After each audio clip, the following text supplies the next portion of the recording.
Watch the headbutts and elbows. No rabbit punches, no low blows. This will not be a clean fight, so protect yourself at all times. The underdogs are coming for the throne. This is the B-Sides Boxing Podcast.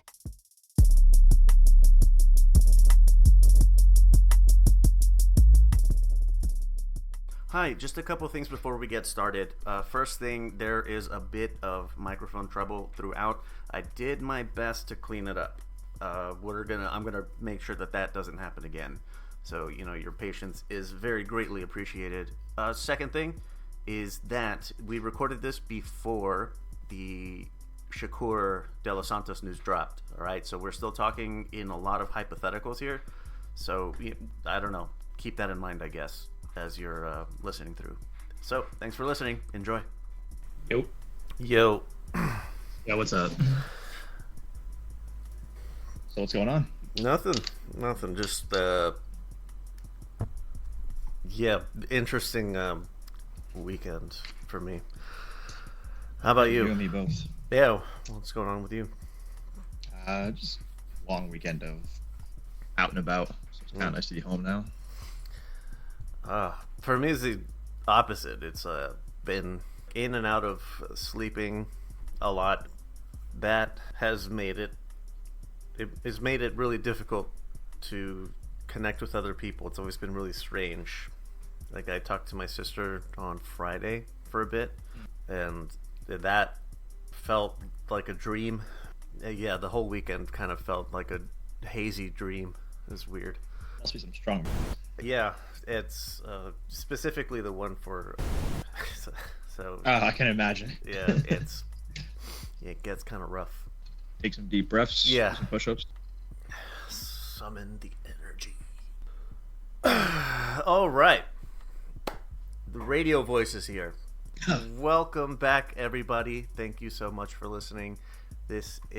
We are the Boxing B-Sides. I'm joined by my good homie Drip, and it's me, ya boy, Leo. So, we've been off for a little bit.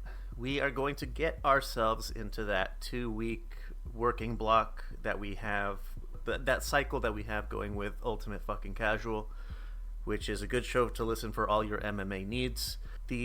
So, our review block starts on September 10th, goes up to the 23rd, which is yesterday. We are recording on the 24th.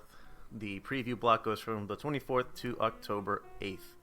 So, with that being said, I do have a card from September 8th that I did want to talk about briefly before we go into the 2-week thing. It's Eye of the Tiger Promotions. Very original choice of name there. But this one was in Quebec, Canada. It's Christian Mbili. He knocks out Damon Nicholson in the 4th. It was a WBC eliminator at super middleweight. Now, I mentioned this one because obviously Canelo's is the undisputed champion at 168, right?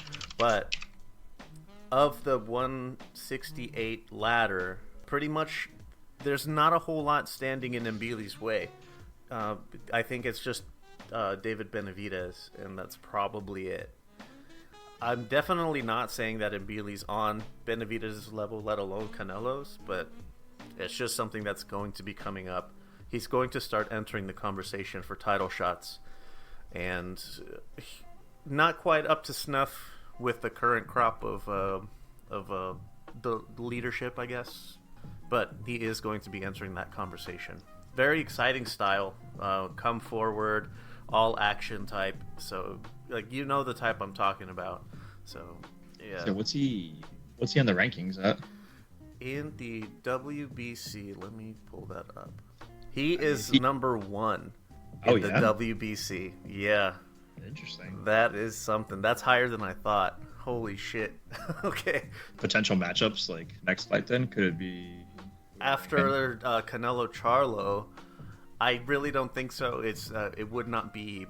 It doesn't have the financial appeal that a Canelo, or if Charlo wins, that they would want to make. But there are 2 other names here. The WBC silver champion is Jaime Munguia. who, say what you will about him, he does decent numbers. And Benavidez is the interim champion, and the international champion is Ivan Zucco from Italy, who I've mentioned a few times before as well. But yeah, it's Benavidez or Munguia are more than likely going to get the next shot. So I think Munguia. Yeah, definitely. Two all-action types. That would definitely play to Munguia's favor. He's not very good. Like we saw him with Derevyanchenko. Does not do very good with someone who has a little bit of wherewithal, moving on their feet, sticking and moving, working behind a jab, setting up combinations. That was a messy fight. It was. For Munguia, for what Golden Boy touts him as, that was definitely not a good look for him. So actually, is Durrell still in the rankings? Durrell, I hope not, for his sake. I can even see him and Durrell. Well, I don't know if it'd be a good fight, but there is also the politics side of it with PBC and Golden Boy. True. Ivan Zucco's ranked 13th, so never mind about that. I didn't see him in the numbers. But that's enough for that. Christian Mbili, he's I know he's limited, but still, he's a really entertaining guy to watch. Seems like a good kid, so definitely someone to keep an eye on. If you see his name typically comes up on like a Friday night, absolutely worth checking out. All right, let's get into our review block here. Friday, September 15th was stacked for boxing. Yes, thank you for the alert. I'm already here. First things first, in terms of importance, that this fight is, or this card, the top ranked card that was held at the American Bank Center in Corpus Christi, Texas. Here is, I'm gonna do my my ultimate fucking casual thing. We're going from the bottom up of the card. We had Xander Zayas stops Roberto Valenzuela in the 5th. These are 154s. Now I have listed here some rankings. Just I was already doing it, so I picked it up for pretty much everyone. Xander Zayas is ranked 15th and 5th in the WBC and WBO, respectively. Valenzuela is he's not rated by any organization. Zayas is not ranked by the IBF or WBA. So, I think that kind of gives you a good idea of, again, say what you will about the sanctioning bodies, but their ratings are typically decent. They're not bad, but they do give you a good landscape, especially when you combined all four. They do paint a good picture of who is where. So for Zayas to be picking up a guy who's not rated in the top 15 by any of them, I think that says a lot of what his level still is, despite him finally stepping up to the 10-round level. Not sure what to expect out of him still. Like, he looks good sometimes. He looks good sometimes, but then other times he looks like vulnerable and like he has some pretty strong deficiencies. And he keeps getting matched with, I'm sorry, Valenzuela, but matched with shitters. So what are we doing with this guy right now? They keep talking about him as the future of the division, and I'm still not seeing whatever they're talking about. I feel like every time we get someone who's future of the division, they get their final step up fight, get cooked, and we never hear from them again. We did have one of those situations coming up a little bit later. Correct me if I'm wrong, but it's kind of what happened to, I'm going to pronounce his name, Josue Vargas? Whereas they paid to knock him out in round 1, that real bad beatdown. Oh, yeah. That's right. That was a Puerto Rican Day fight. Yeah, he was really toted up to be like the next big thing, and after he got cooked in round 1, yeah, they let he lost again to another journeyman, like an after fight, and we just don't hear about him anymore. I'm sure Top Rank cut him after that. Most likely, yeah. But just a prime example of, here's the next big thing. They take a big fight, get cooked, and Top Rank says you gotta go. Yep.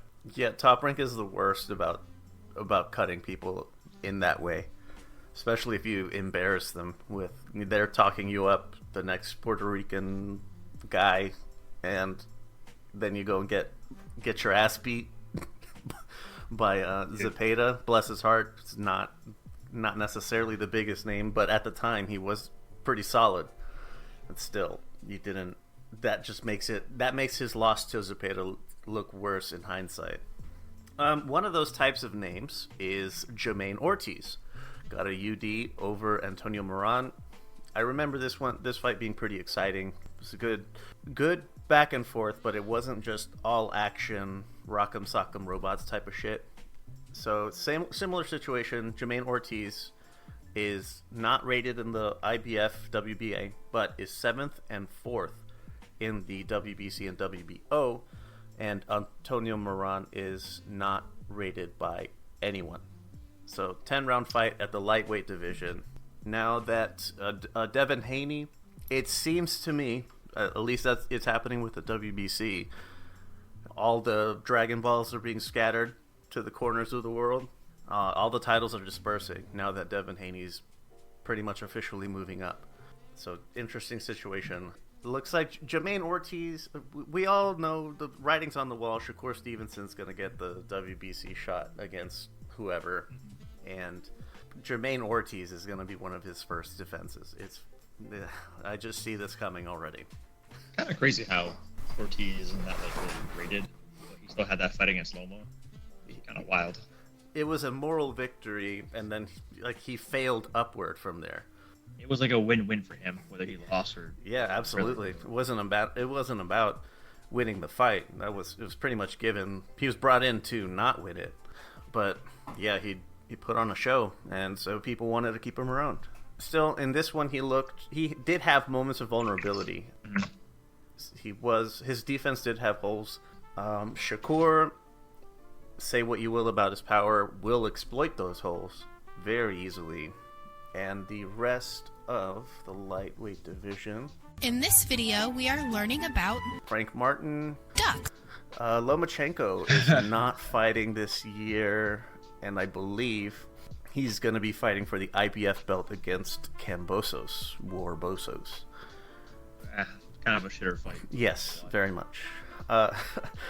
William Zepeda fought recently. We'll get to him in a second. He's ranked 5th. Edwin De Los Santos, and then Jermaine Ortiz. Isaac Cruz is 4th, but he's fighting Tank again, so not much doing there. Oh, that's actually happening? That's confirmed? I believe so, yes. Oh, no, dude. Yeah, I'm not sure what people are thinking, but... I mean, it's another good payday for both of them. Yes. I guess... I personally don't want to see that rematch, but maybe the majority of folks want to see it. But it's a good payday. Anybody who knows anything like a little bit more than your average sports fan tuning into a fight, we know what's going to happen pretty much, barring another freak injury. Like, we know what's going to happen, but whatever. Yeah, the Rubes think that Isaac's success was predicated on his own merits, not entirely on Tank having a broken hand. But what do I know? Jermaine Ortiz, Antonio Moran was a fun fight. If you haven't seen it, it's worth going back to watch. And you're kind of looking at Shakur Stevenson's next opponent or future opponent, so worth keeping an eye on for that reason. And the main event, Luis Lopez, the IBF featherweight champion, gets a unanimous decision over Joet Gonzalez, who is not rated in the IBF. So whatever that you take that to mean. But yeah, 12-rounder, featherweights. Now, I'm not entirely certain how the judges in particular arrived to the scores that they had, because it looked to me, as much as I disliked admitting it, because his shots weren't doing anything meaningful, like not a whole lot of significant damage, but Joet was having good success, sticking and moving, timing Lopez. He was doing good. He just wasn't hurting him. It's kind of the problem. So I'm not sure, how do you go from there? Where do we go from there? From what I recall, people were saying Joet is kind of a shitter. Yes. And should have been a one-sided fight. Again, I'm not sure if it was. I missed it. But I guess he was destined to lose that one. Yeah, just another one of those things where He's one of the guys in the Top Rank ecosystem, so he's going to get recycled for whoever they need. I think this was his third title shot, and other than he was doing good in terms of points or like amateur style winning. I recall them talking about on the broadcast that the U.S. Association of Boxing Commissions, or like fighting sports commissions, recently had a convention or whatever where they unanimously changed their scoring parameters. One of them being knockdowns are mandatory 10-8. So no ifs, ands, or buts about it. It's a 10-8. And the other one being lending more credence to damage as the what wins you around. So by that measurement, Luis Lopez was definitely ahead. He just showed a fair amount of deficiencies that could be exploited by someone better, or it could be also that Lopez knew he was in with a bit of a shitter, so he didn't really care about covering up as well as he could or should have. Didn't take it as serious as he probably thought he should have. Yeah, he might not have. Pretty often. We see that pretty often, that you like in boxing, where they think it's a guaranteed win. They don't take it as serious. The fight, it gets a little closer than it should be. Yeah, and he gets the win anyway. So we'll be discussing some of his contemporaries in a little bit. Hold on a second. Why? I was not able to find the results of this, and I wasn't able to find where to watch it. But this was the Matchroom card that was in Tijuana. Oh, there it is. No, it's not. Yep, they still don't have it up on BoxRec, which is the universal truth. As far as I know, Angel Fierro, he is rated only in the WBO at 5th versus Brian Zamaripa, who's not rated in anything. At lightweight, I know that Fierro won, and Sky Nicholson also won. Fan favorite? Yeah, definitely the Matchroom favorite as well. Boxing sweetheart, Dave Hearn's girlfriend. Yeah. And Erica Cruz versus Melissa Parker, I believe I heard that was a decent scrap, but I didn't see it, so I can't really tell you. Yep, I'm really good at being prepared for this. Showbox in San Antonio at the Boeing Center. The main event was really fun, but we'll go from the bottom up here. Freudis Rojas gets the UD over Saul Bustos. 8-round welterweights. If you are addicted to boxing like me, then yes, but otherwise, Mirko Cuello UD over Rudy Garcia, 10-round featherweights. Kind of the same situation, but good icing on the cake at the end of this pretty not very entertaining cake. Ramon Cardenas stops Rafael Pedroza in 2.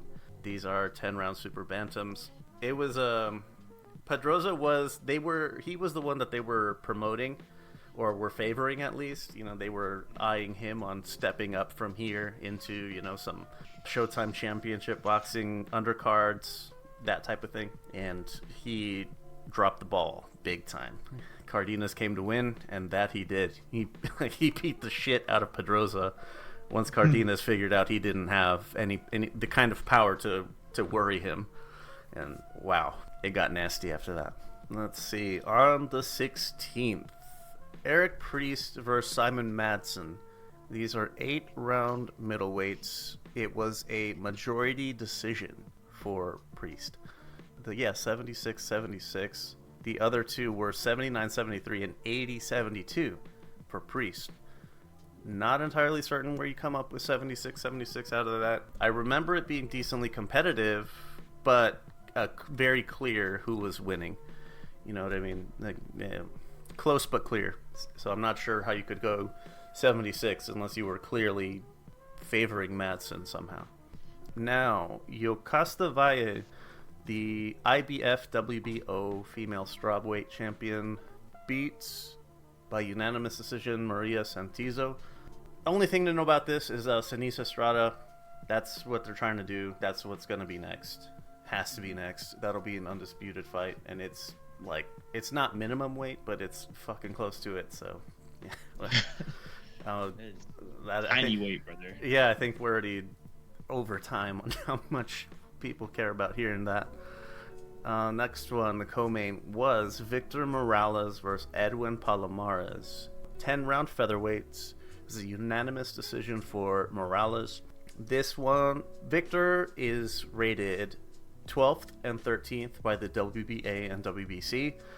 Edwin Palomares is 33rd by the WBC, and that's it.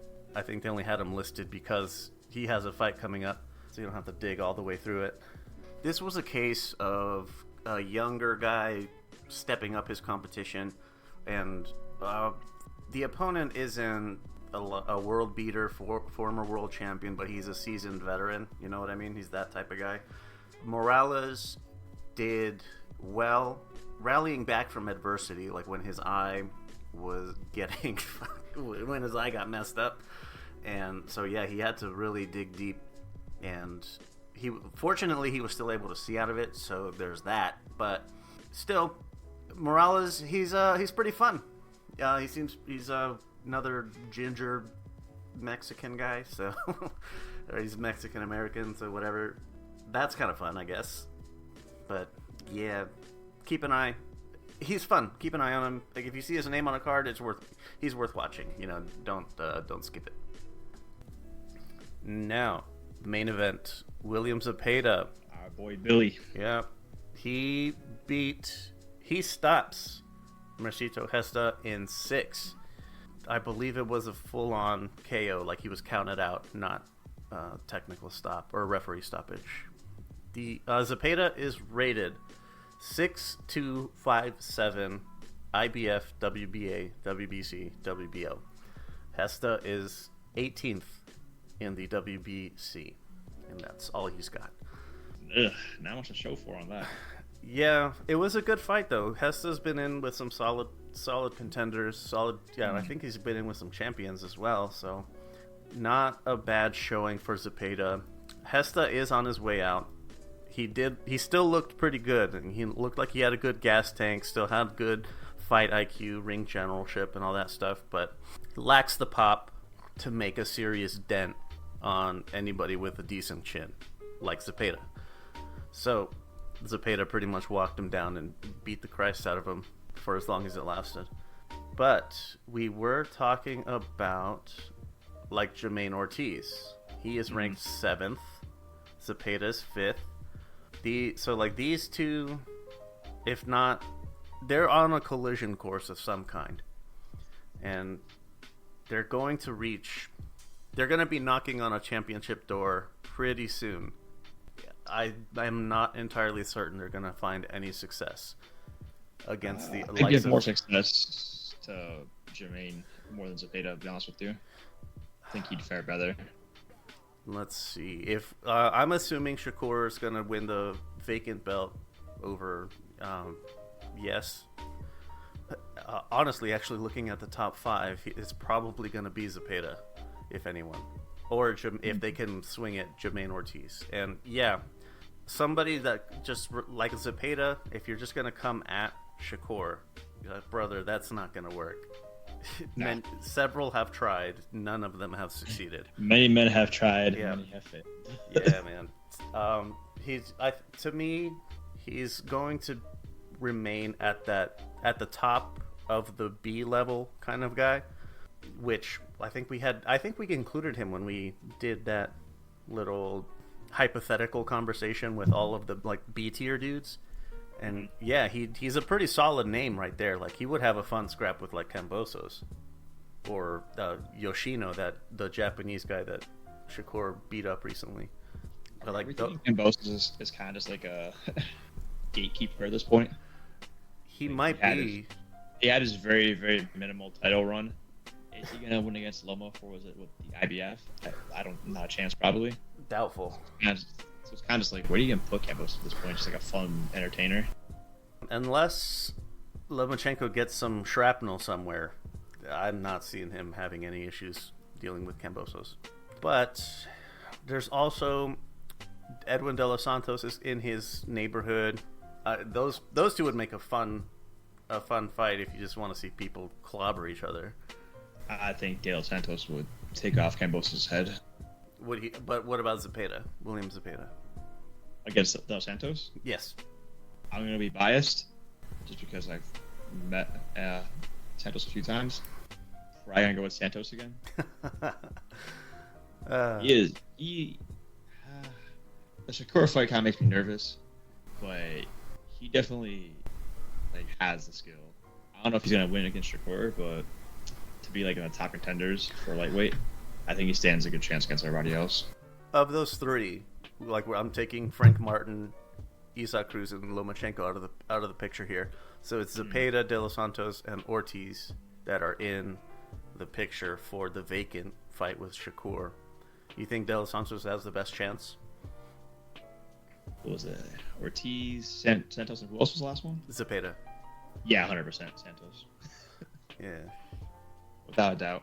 I was thinking Ortiz against Stevenson would be the best. He would have the best shot, and it's not a good one, but he would have the best shot. I'm assuming. I don't know. So many hypothetical matchups, but yeah, I'm gonna go with De Los Santos on this one. I think I'm gonna hope he gives Shakur a good fight. I mean, I've been wrong before, and I'll eat my words if I have to. But I think it would be a good fight. I'm still gonna roll with Shakur winning, but it'll be a good scrap in my opinion. Yeah, of those three, it would be the best one. Little bit of conspiracy talk. After this video, you might know more about ducks than anyone else in your home or neighborhood or city. Frank Martin getting pulled out. I think we talked about this last time. I think we touched upon him being a duck, but we didn't go into detail. Yes. I know, I think Frank Martin said his piece recently or something, or he had some details. I'm under the impression that he's going to be getting a title shot somewhere else, and after that, it's either going to be against Tank, or Tank will be his first defense. So he's got a huge payday coming his way, and even if he's more certain to lose that one, it's still a bigger payday than he would get against Shakur pretty much any time. I mean, in that case, I can't blame him for what he did. He's moving away, take the bigger payday. Right? Yeah, you're gonna lose, man. So fuck it, take the money. Not much fairer you can say than that. I don't like it, but I understand. So do what you gotta do. How the game works. Yeah, just do what you gotta do, I suppose. Also, on the 16th, I have it listed here as an Ultimate Fucking Casuals pluggity plug. We don't do that here. The UFC, they were the premier card of the night. It was Mexican Independence Day. A lot of Mexican fighters all in and throughout the weekend. So, yeah, Alexa Grasso, I think she's the flyweight champion. I gotta double check, but I think so. Yeah, but she got a draw against Valentina Shevchenko. That was kind of crazy, the scorecard. Yeah. It was 10-8 in the fifth round? Yeah, one of them had the fifth round as a 10-8. And that was what gave Grasso the draw. I'm not so sure I agree with that. As much as I wanted Grasso to win, definitely not sure I agree with that. Still, this was a great fight for even if you're not into UFC. This was a fun fight. That was a banger. Yeah, it was great. It's a good card overall, but I don't know what you call that move. But I think Grasso did some weird front flip out of I don't know what the fuck she did. It was the fourth round. It was just baller though. I was like, damn, this is a pretty banging card. Yeah. And I was like, whoa, that's new. Yeah, Shevchenko. As much as I didn't want her to win, she was having really, really good success. And it was very unfair. I think she put it well when she said, if this was any other day of the year, I would have won. As much as I don't like, she's right. But yeah, as much as I wanted Grasso to win, call it for what it is, that if it wasn't Mexican Independence Day, she probably would have won. All right. So if you want to hear some more talk about UFC, Noche UFC, they called it, we'll be having Ultimate Fucking Casuals. We'll be recording next weekend. So, moving on, ProBox TV on Wednesday. Let's see. I have Kareem Hackett gets a UD over Clay Waterman. These are light heavyweights. Batirzan Jukembayev versus Hugo Roldan. These are super lightweights. That was a split decision in Batruzan's favor. And what? I don't remember him getting knocked down, but he got knocked down, overcame the deficit. And I think the other fight was... Yep, this other fight that I have listed was pulled. So I always think Pro Box TV is fun.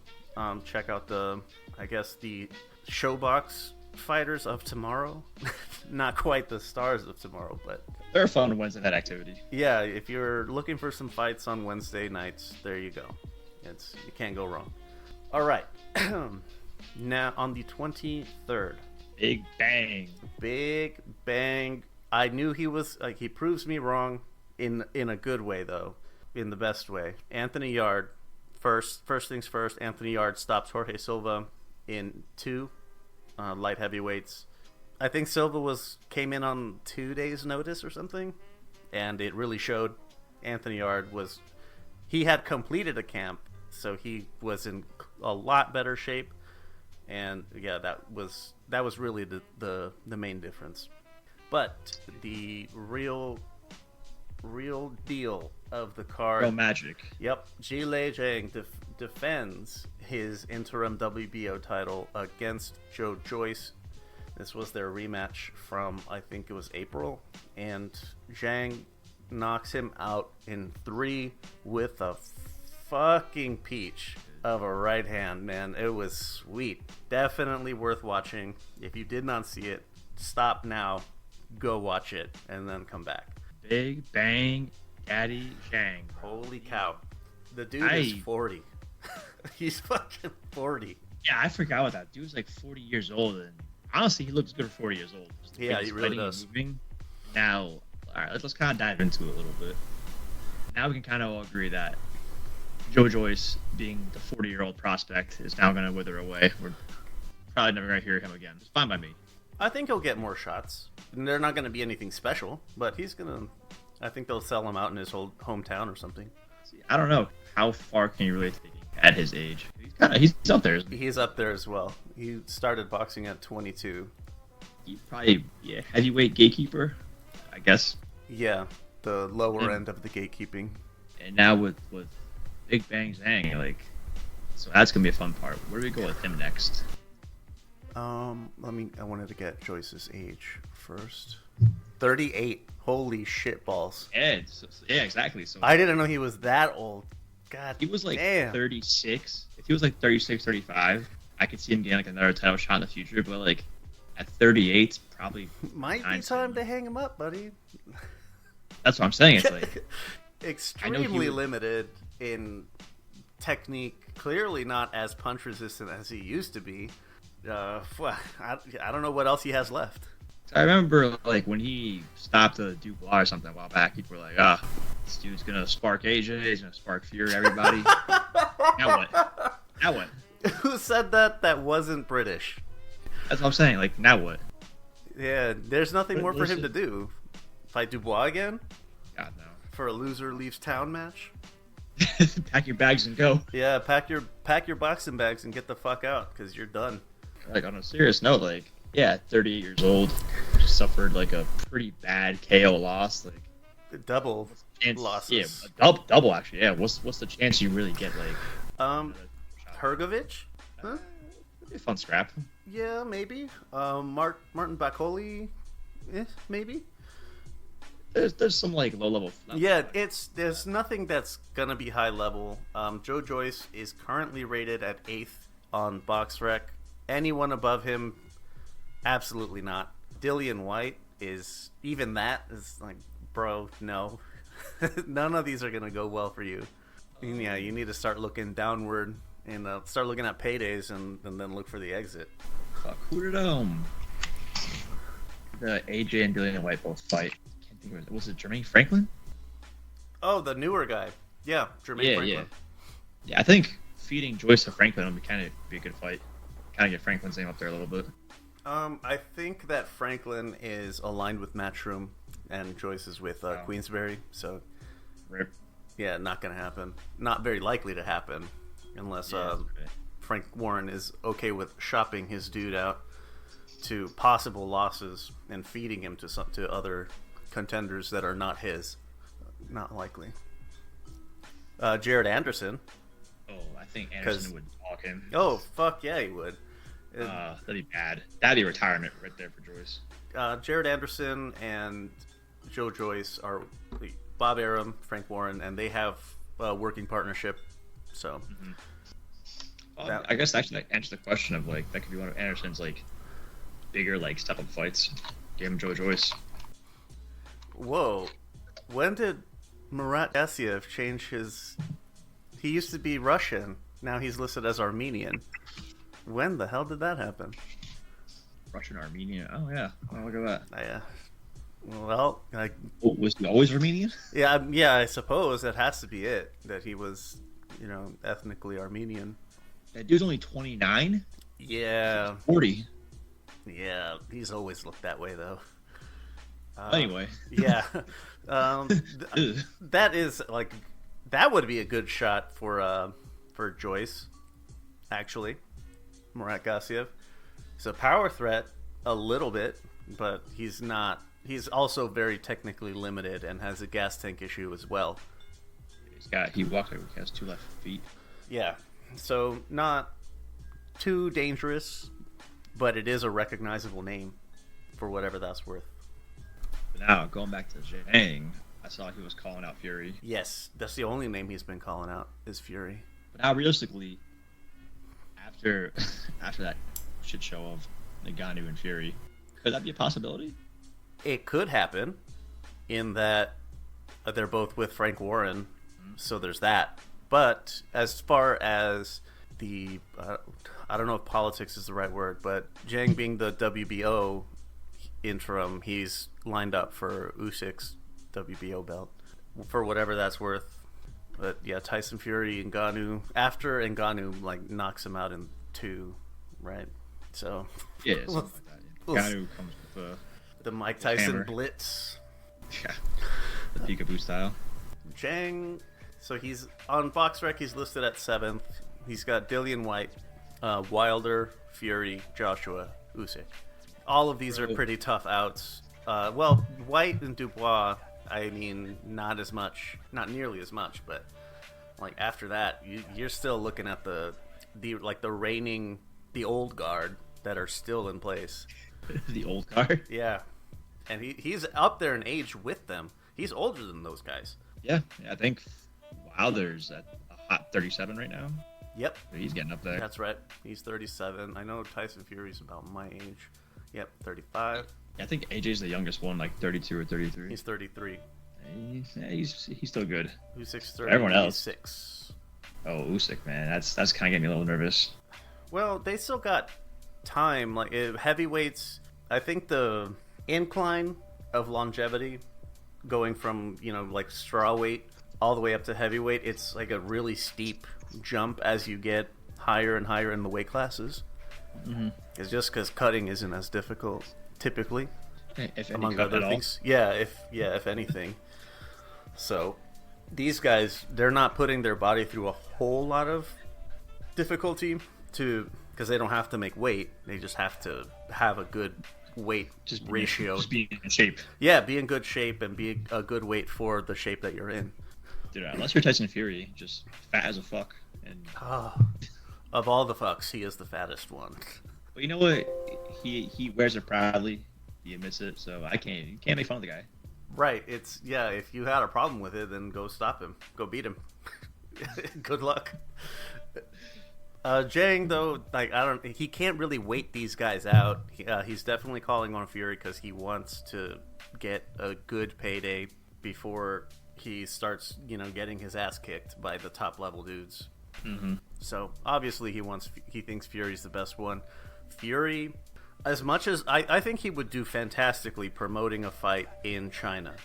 Just thinking about will the Chinese government let him be himself? Jesus, some 6'8" fat bald man. Yeah, a British guy at that. Oh no! Oh heavens! I expect they would put that in Macau. Top Rank has had fights there before. That press conference is going to be so awful, just awful, honestly. Yeah, they're going to really have to get their lateral limits set by the morality police in China first before they let Fury be as unhinged as possible. Coked out Fury coming in hot. Yep. So that was really it on the Queensberry card. And we also had in Orlando, Florida, this was Most Valuable Promotions. Isn't that Jake's? Yeah. I'm not entirely certain if it was or not. Maybe I copy and pasted the wrong thing. Regardless, at the Caribe Royale, we had from the bottom up Austin Williams. Emil Williams. Yep. Gets a UD over Steve Rolls, the old reliable. Williams ranked 8-10 in IBF, WBA, WBC, so he's got some favorable numbers next to his name. It's weird to me that if he's gonna be the next hotness, this has to have been a Matchroom card. I'm a fucking idiot. Honestly, why would Conor Benn be on exactly. Jake Paul promotions? This is motherfucking Matchroom. It has to be Matchroom. Emma Williams. Hold on, let me see who are his contemporaries at middleweight. So Eubank Jr. is rated at the top. Liam Smith.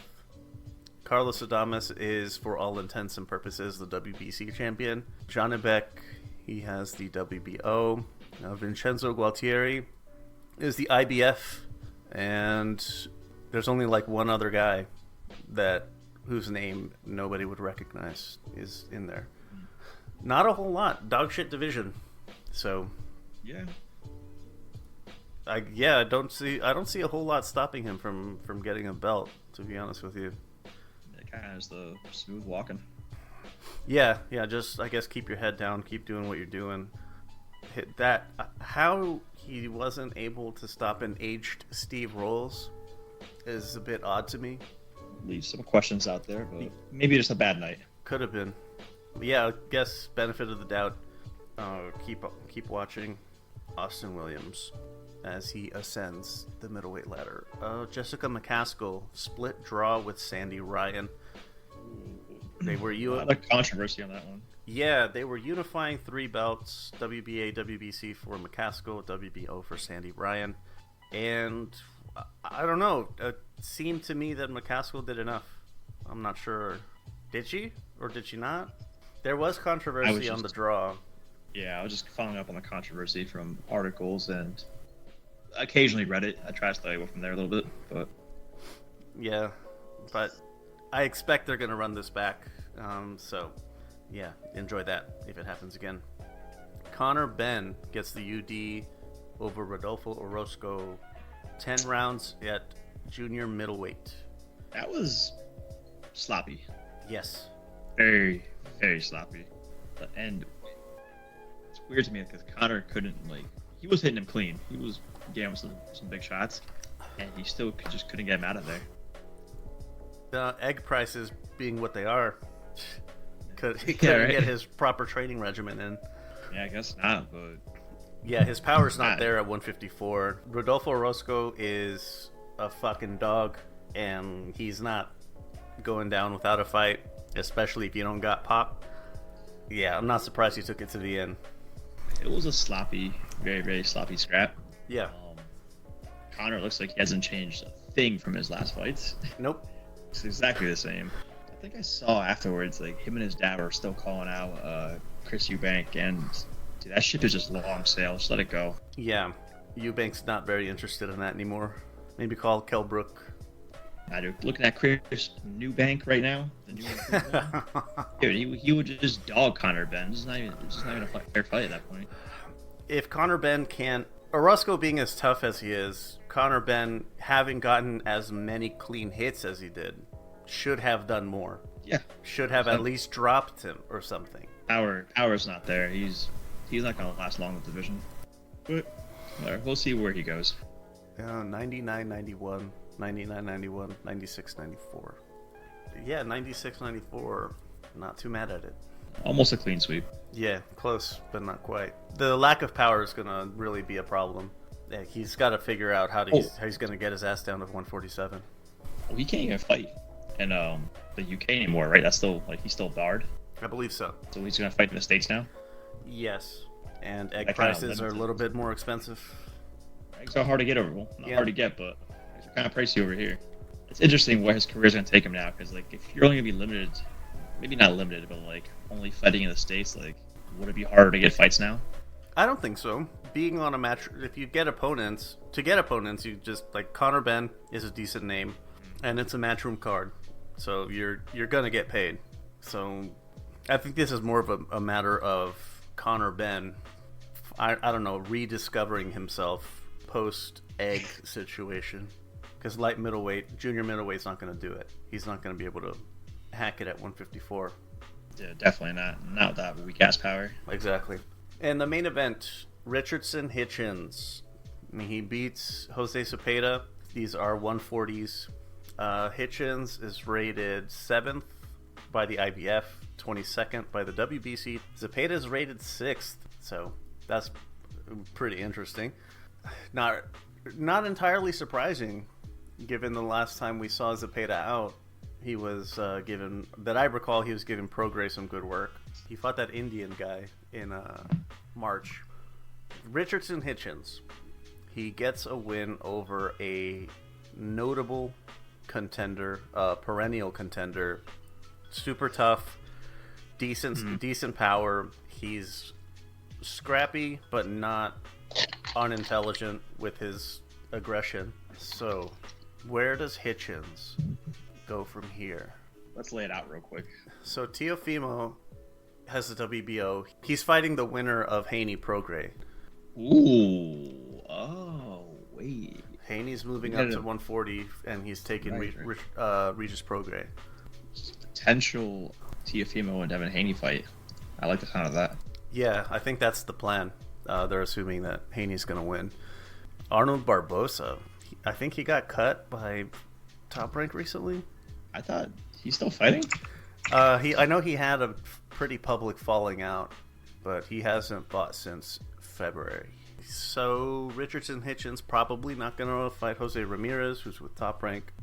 Antoine Russell and Subriel Matias are PBC aligned. Gabriel Valenzuela, I remember him from the John Ryder Canelo card. I don't know who his allegiances are. Probably Zanfer. Now that's Sandor Martin, Top Rank. Man, the options are kind of limited. O'Hara Davies. It's going to be fucking O'Hara Davies, isn't it? Maybe. And not going to be very exciting, but oh well. Jack Listen, Carroll. gotta do what you gotta do, right? Man, I'm not seeing a whole lot of options for him here. Just in like going down the box rec list of names. Montana Love. Wait, I thought. Oh, I forgot about him, dog. Yeah, I forgot about Montana Love. What? I know that he's been talking shit to somebody, and I think it was Hitchens, because Hitchens is getting the 140 shine for the matchroom, like in the matchroom premier fighters. Richardson Hitchens took his spot. Montana Love quit a fight. I don't want to hear a peep from him. He bailed himself out of embarrassment. Yeah, he quit, bro. I don't want to hear a peep of him talking shit. With a really sick clothesline over the top rope. He was getting his ass kicked, though. So. Yeah, he was getting beat. Richardson Hitchens is entering not like a super high tier, but as far as titles go, he does have a bit of difficulty in his way. The WBO is Teofimo. WBC is Prograis. Matias is IBF. I thought for a second. I was kind of just creeping through Montana Love's Instagram, and one of the things was he posted a screenshot of a tweet. Ryan Garcia versus Montana Love at 140. And, yeah, right. No. Just no. Hold on a second. So the last fight that was recorded for the WBA 140 title was... So I don't know what happened with it since. Rolando Romero. God, of course I forgot about that. Our boy? Yeah, how could I forget? Because I didn't want to remember. Rolando fucking Romero. Oh my goodness. No. Please, Hitchens, please. Help us, because Barroso needs our help. We have to save him. Got to get one back for Barroso. Yeah, this one's for Barroso every time. Damn it. Of course I forgot. Yeah, this is the only one that Hitchens is not rated in, of course. Figures. Still, all right. Beating Zepeda does put him in to a pretty solid line of names. So Progray's the top. Haney's getting the shot from coming up. So from number 1 going down, Sandor Martin, Antoine Russell, Jose Ramirez, Arnold Barbosa, Jack Catterall, Jose Zepeda, Ryan Garcia, Jose Pedraza, Brandon Lee, and Jose Rosa from Argentina. Oh shit, Sergey Lipinets. He's number 12. Cool. But yeah, so that's a pretty stiff group for Hitchens. I'm not entirely certain how much I favor his odds with that crop of the top 10. I don't know, Pedraza is getting pretty old, so there's that. Barbosa has not been in a good headspace lately. Might be a right pickings. Ouch! Kick a man while he's down. Well, I don't know. You'd have to really see how he is. I guess his demeanor as he starts coming into camp and all that stuff. And I try not to put too much stock into that type of shit. Brandon Lee might not be bad. He's shown some shortcomings lately. Didn't he get dropped? He got rocked. He came back to win the fight, I'm pretty sure. Yes, he did. But I briefly remember that. Put down hard.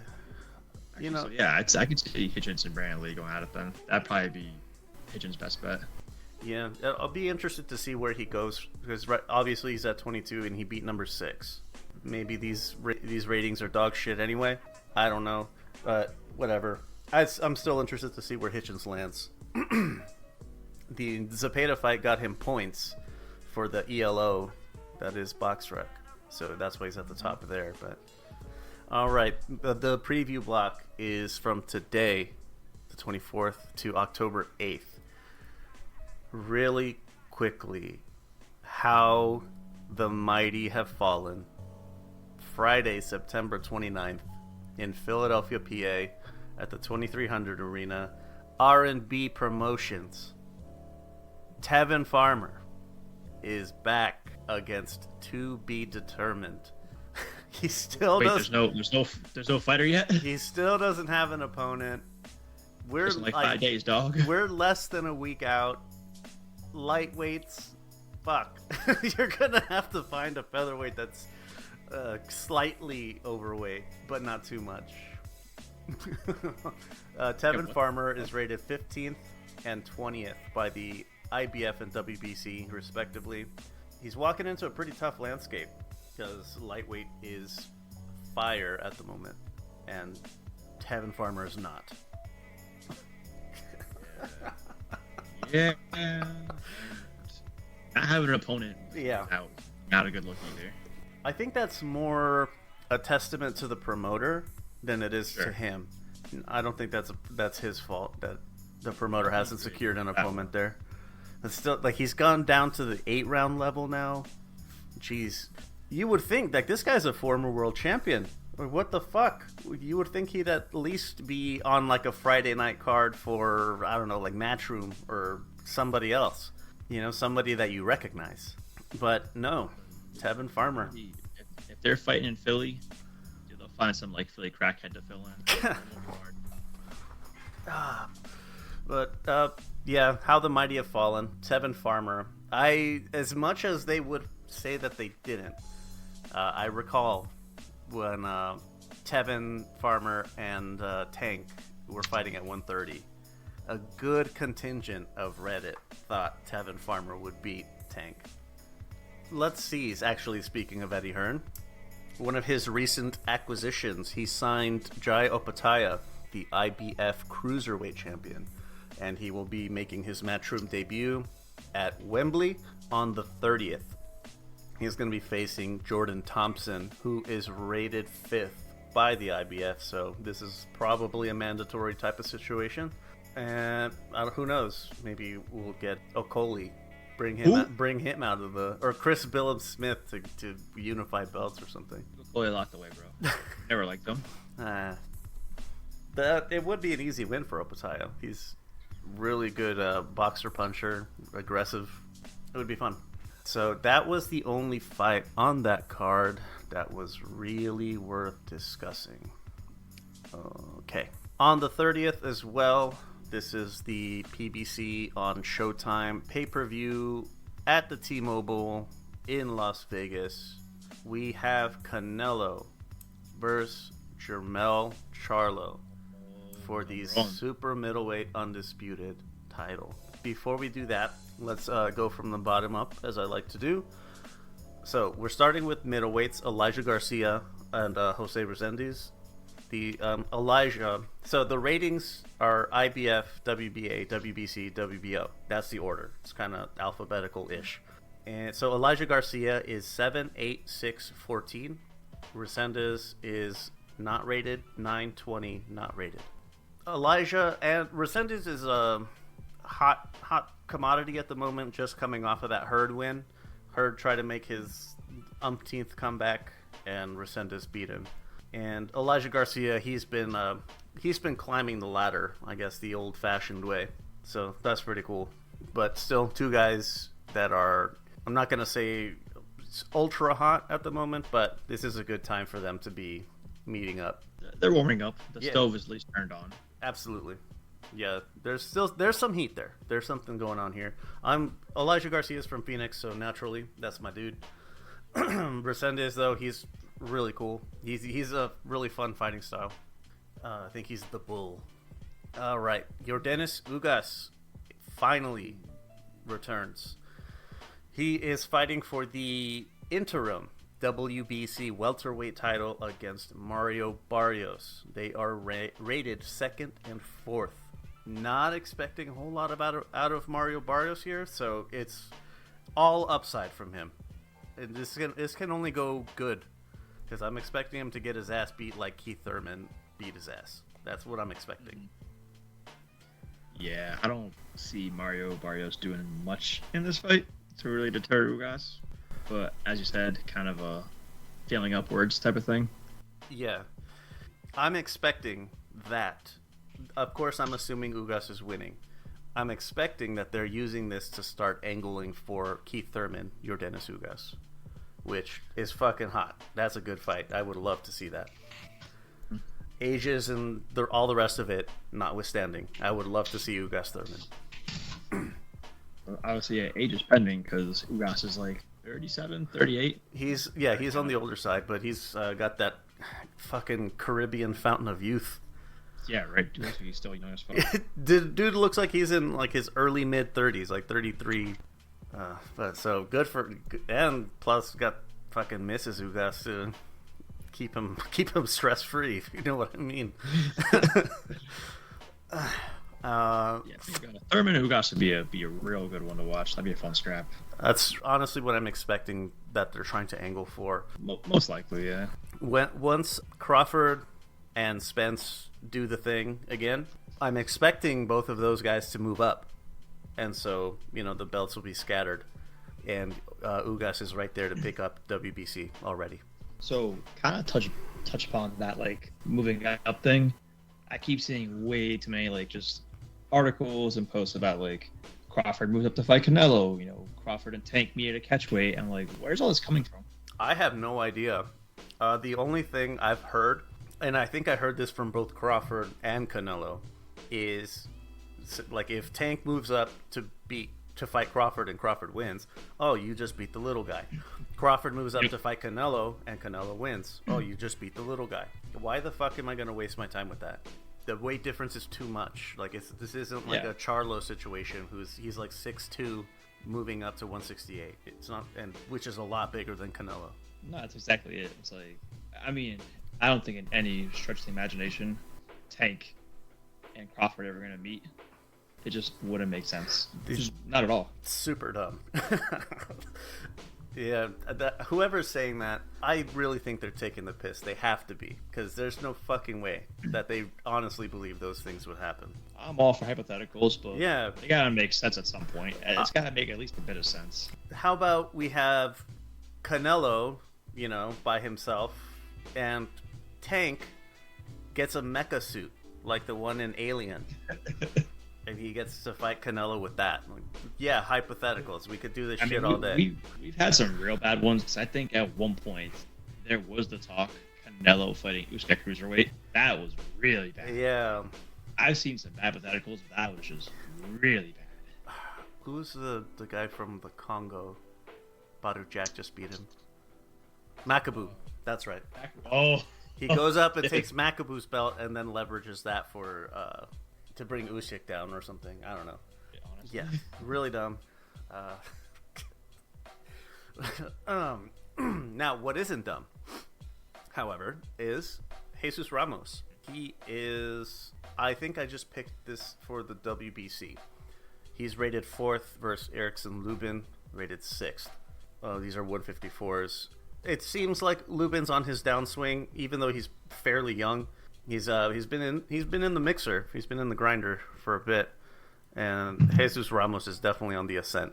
So, a good meeting time for both. Like, is Erickson Lubin done? Question mark. We'll find out on next chapter. Jesus Ramos. This is really good. This is a good test, even though Lubin isn't like a titleist, hasn't been a titleist at any point. He's been in with some solid contenders. I believe he got sparked out by Jermel in 1. That was his wake-up call when everyone was thinking hammer time. And like, nah, sorry, no, it's not. And who else? Fundora rearranged his face. I remember that. He's had some rough patches. He's had some rough goes here and there. After he lost to Charlo, he strung together 3, 4, 5, 6 wins before he stepped in with Fundora. None of them are very notable. Ishe Smith, like, come on, man. What the fuck? Terrell Gaucher, Jason Rosario, not who we thought he was, and we had already... It was revealed at this point. Not who we thought he was. And then Fundora beat his ass. He did get a knockdown, though. Round 7. He beat Luis Arias most recently before he heads into this. I am not feeling his chances on this. I think this is going to be another Fundora situation. Not looking good. He's going to get pummeled. It's not going to be nice. I really hope that's not the end for Lubin. He's 27. Jesus. He's still super young. Damn. I don't know, man. Like, you go through the grinder, as long as he has, it ages you differently. A man's been through war. Several. All right. Main event. Canelo versus Jermel Charlo, who obviously is not rated by anyone at 168. However, he is the 154 undisputed champion. So, thoughts and concerns. Yes. I'm of two minds. They're not very hot topics or hot opinions. Canelo is what makes this decent. Canelo is considerably smaller, but he's been at the weight longer. However, Charlo is a lot bigger, so 168 will fill his frame a lot better. It's just that he's new to like fighting at that weight, so could be some conditioning issues. Who knows? Still, so the size disparity, it's a bit of a give and take for both guys. Really hard to say. Also, but jumping 2 weight classes, like, is this? What was the reason? I don't know. I'm assuming this is just a money grab. Yeah, 2 weight classes kind of. It's a lot. Jump. From 54 to 68, right? So that would be like in MMA going from welter to middle or middle to light heavy, if I'm not mistaken. So those kinds of weight jumps are not unheard of in combat sports. They just typically when the last time Marquez moved up 2 weight classes to fight Mayweather from 35 to 47, and Mayweather was still way bigger on fight night. So then, what's your predictions on how the fight goes then? Oh man. So what I'm going to go with, and I need to cue some really heroic sounding music for this.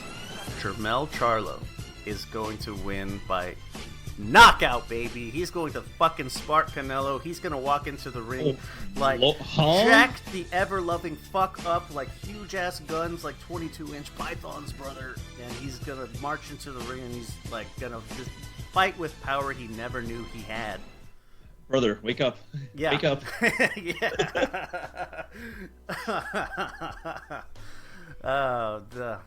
Bit of fun there, bit of fun. I do expect Jermel to give Canelo a seriously good fight. I'm thinking, honestly, the size disparity is comparable to Bivol, with the only... A lot of folks are saying. The only difference being Bivol's naturally around that weight class, whereas this is Charlo fighting at his walking around weight, not his fighting weight. So there's a... I think the size disparity is going to be a problem. I do think a stiff jab is going to be a problem for Canelo, which both Charlos tend to use. I was going to say, did Bivol just kind of like unlock the blueprint of like how to beat Canelo? Not like, step by step, obviously, but like, are we going to see like shades of Bivol? Yeah, I think so. And then the question comes up to, how long can Charlo keep it up for? Can he fight like that, fight all 12 rounds? Like I said already, he's fighting at a new weight, so I don't know if his condition... I assume he's going to work on it, but is his conditioning going to be able to keep up with 14 more pounds? Right. That's what my concern is, as far as Charlo being able to do that for enough time. And Canelo tends to gas late anyways. Is it possible that Charlo keeps him at the end of the jab long enough to where even if he takes his foot off the gas, Canelo's going to be too gassed himself to be able to clearly win rounds with a new like scoring system? So I guess it's a matter of, can Charlo keep him off about 6-7 rounds? Yeah. And then can he put it on at the end of the fight? Well, I don't want to say like what Bivol did, because Bivol had it on for all 12 rounds. Yeah. All gas, no brakes. Yeah. I'm gonna favor Canelo winning, but I'm not gonna count out Charlo. I'm not gonna count him out. Do I think he wins by knockout? No. But if he can muster up the energy to pull off like a good, last 4 rounds, it might edge him a victory. Might. Yeah, I'm leaning towards Charlo, but it's not gonna be a sweep. It's not gonna be easy. If Canelo working the body, if he starts digging early, then that's gonna be fucking game at the end. See, I don't know, because Charlo's a mover, so it's like... Right, but can he continue to do that if he's having his body worked, 14 extra pounds, a lot of pressure, like pressure of the moment kind of thing? So would it be, like a repeat of like a Canelo versus Plant? Because Plant was a mover. Plant was moving all throughout the fucking ring in the first half of the fight. Then Canelo's body work, it showed on later rounds what happened. So could it be like a similar scenario with like Canelo Plant? Maybe. I don't know if it'll get that far though. I don't think it'll be a stoppage. Yeah, probably not a stoppage, I would say. But I mean, kind of like you said, the body work. How much you gotta slow him down. Excuse me. All right. Predictions. Yeah. Well, seems like we're both leaning slightly to one side or the other. But yeah, man, this is intense. Like I tried checking with in the MMA side. Is there an event that has a comparable sort of jump, like the superstar of the smaller division, who is also bigger, moves up a considerable amount to fight the superstar, who is kind of unnaturally at the weight he's at? But there wasn't really a whole lot. But let us move on here. Holy shit, we're quite a bit of time in here. Okay. Yeah, so really quickly, Wednesday, October 4th, there's a Pro Box card. So, Pro Box TV, Pablo Cano versus Zachary Ochoa, 10-round super lights. Pablo Cano is the guy who beat Jorge Linares when he moved up from 35 to 40. And he just wrecked him. So, that's pretty cool. I'm interested to watch. See what good old Pablo Cano's up to.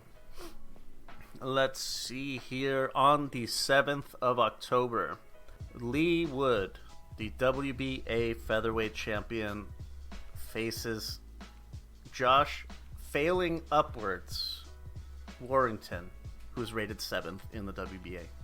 God, how does this fucking guy keep... When is he gonna go away? How much more does he need to fucking lose? I can't stand Josh Warrington, his fucking 5-head. Yeah, his battering ram fucking style. Jesus, when is this guy gonna go away?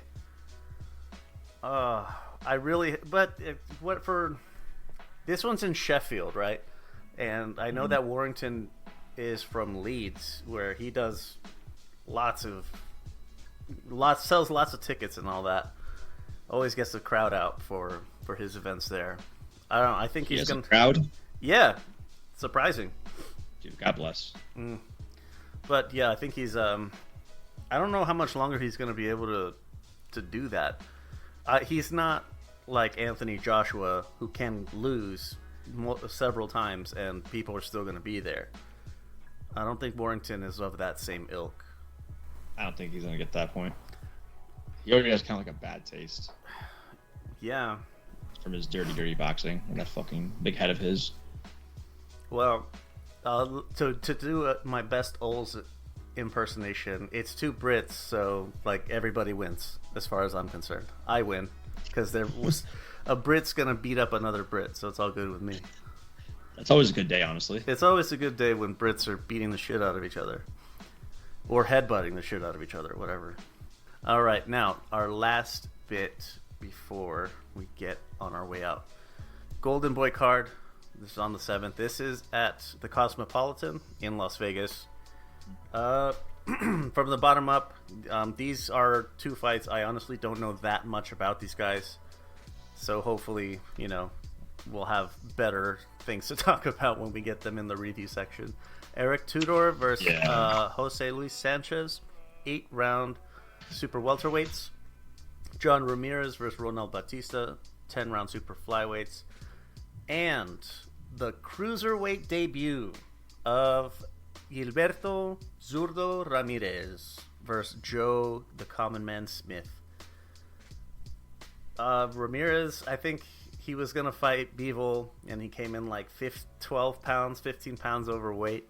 And, well, fuck it, might as well go the whole hog here. Joe Smith, I don't expect this is going to be a permanent move for him, personally, unless he's just going up to hide out until Beterbiev retires and then goes back down. I don't know. Just hiding from Beterbiev. Yeah. So, Ramirez, during his runs at 68, somehow, and then 75, I don't know. I just do not like this guy. I don't know. I don't like the way he fights very much. I'm really rooting for Joe Smith on this one. Somebody needs to fucking end the charade. That is Zurdo, please. Yeah. Not sold on him. Yeah, well, we'll see. I'm not. This is one of the few times where I'll actually look into media about their camps, see how they're doing, just to get an idea of how Ramirez is looking. Same with Joe. We're a long ways removed from knocking B-Hop out of the ring, dog. The old days. All right, that's going to do it for our previews. Let's move down. Only have one bit that I wanted to bring up. It is Manny Pacquiao is going to the 2024 Olympics. Oh yeah, I saw about that. He's going to He's going to. I don't know. I don't even know if he has to try out anymore, but he's definitely going to go, and I'm certain that he's going to get the slot. There's nobody in there is going to actually try to beat him, because he'll just beat the shit out of them. How is that fair? Even at this advanced age, he's still going to beat the Christ out of whoever tries to not let him get the seat. That's crazy they're letting him do that, but I mean, that was. Hey, listen, whatever. I expect this is a really big move from the IBA, the international, AIBA, the Amateur International Boxing Association, which is, for all intents and purposes, it is the Olympic Boxing Commission. This is probably trying to get more eyes on the Olympics, people are gonna fucking tune in because they want to see Manny Pacquiao. That's gonna be it. When they first announced that seasoned professionals, it used to be no pros were allowed in the amateurs at all, specifically in the Olympics. Then they relaxed that a little bit, and it was mostly for, I don't know, people who had only been in the professional ranks for a little while, not too long, or like they hadn't climbed very high, or they weren't very good. So they were able to cross over, and now they're doing this, which, like, you can't say Pacquiao's early in his career, never got very far, or any of the rest of it. He's one of the best fighters ever, and yeah, he's just gonna go beat up some teenagers. So it's fucking weird. Yeah, what a way to have full retirement. Yeah, beat up kids. Yeah, go beat up some kids, take their lunch money.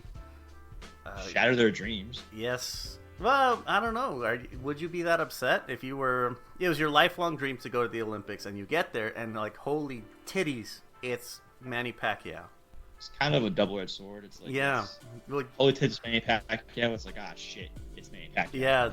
At the same time, it's like I am at best getting a silver. That's my best case scenario. Because that would just piss me off. It's like, yeah, it's cool you're here, awesome. But fuck off, dude. Like, why are you here? Like, you're it's my dream. You had your time. Multi-division world champion. You've beaten Hall of Famers. Like, what the hell? Why are you doing this? Why are you, like, you had your time, old man. Yeah. Back away. Yeah, seriously. Like, this is supposed to be the marker of who's the hot prospects, the hot draft picks, the top draft picks that are going to be coming into boxing. Listen, man. If Pacquiao wants to spend his retirement shattering future prospects' dreams, who am I to stop him? Yeah, if you got a problem, go beat him for his seat. Not a chance. Yeah, exactly. Like, it's unfortunate, but, like, that's really all I can say. Like, yeah, if you don't want him to go and you're in the Philippines, then go beat him, and he won't go. And good luck with that. You let me know how that goes. Unless your name is Marquez, I really don't see you doing it. Well, he'll have fun, I guess. Yeah. I expect he's getting his wallet lined a little bit for this, to show just to go. He doesn't even have to win, but just to be there is going to be a big boost to the Olympic. I don't know. Does this boost the opinion of the Olympics? Because the Olympics has a pretty poor opinion worldwide. At least as far as boxing goes. It helps. Adding in a future Hall of Famer into the mix to compete probably doesn't paint a good light, honestly. Well, that is gonna do it for the boxing B-sides. One bits of news I mentioned up top, and during, if you're into MMA, you like this format with MMA discussion. It's called the Ultimate Fucking Casual because I am the Ultimate Fucking Casual. I don't know shit about MMA. Alright, so there's that. I think after the Canelo card, we're going to be bringing back Boxing en Español, boxing in Spanish. So, there you go. Otherwise, social media shit, fucking LVX MediaNet on everything. If you could, please do all the internet shit with the podcast. Likes, shares, follow, subscribe. Copy link, post it to your X, Twitter, whatever it's called. I'll do all that stuff. Oh shit, I think the next time we convene, which will be on the 8th, if I'm not... Yep, the next time we convene on the 8th, we are going to have somebody else joining us, hopefully permanently. Nah, this is going to be a resident. Ooh. Alright, Drip, parting words, man. What are we going into the week with? As per usual, I can get it back Tuesdays every day. Fuck Tyson Fury. Tevin Farmer, his show is $20 on. You look up R&B promotions. It's on their site. Like R&B, like the music, right? R&B. Tevin Farmer's thing is $20. It would probably help him out a lot. Pick up his sales book. Are down. Pick up his book. Otherwise, that's gonna do it for the boxing B-sides. Peace out, Girl Scouts. Thanks for listening to this episode of our podcast. If you have any questions or comments on what was discussed or have a topic you'd like to hear on the podcast, you can leave a message on our unattended phone line at 833-589-7637. That's 833-LUX-PODS. For more shows like the one you just listened to, go to lvxentertainment.net.